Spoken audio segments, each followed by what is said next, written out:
История стиральных машин, которые облегчили жизнь всем женщинам мира. В древние времена для облегчения стирки старались использовать буквально все, что было в наличии. Однако большую часть работы приходилось выполнять руками. Вот, например, моряки стирали свои вещи сами, и им помогало их ремесло. Связав одежду между собой, они выбрасывали ее за борт своего парусника. Чем выше была скорость судна, тем эффективнее и действовал этот способ. На суше ситуация была, конечно, сложнее.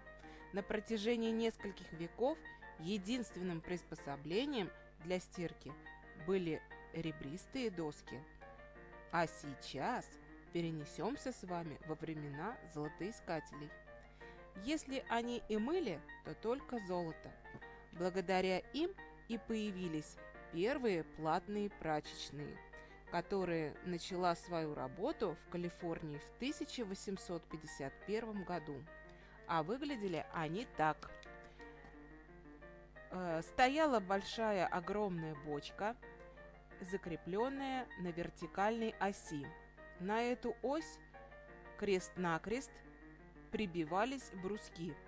Снаружи бочки длинные жерди. К ним привязывались ослы. Ослы ходят вокруг оси, бочка вращается, а бруски перемешивают белье. За один раз стиралась одежда всех кладоискателей. Бочка вращалась силами 10 мулов. Оплатить стирку тогда можно было и золотым куском. В середине XIX века американец Мур усовершенствовал машину. Теперь белье мешала рама, утыканная деревянными штырями, а для большего эффекта в агрегат предлагалось засыпать деревянные шарики. Другой американец Джеймс Кинг предложил оснастить бочку дырчатым барабаном. Так создавался эффект одновременного движения воды и одежды.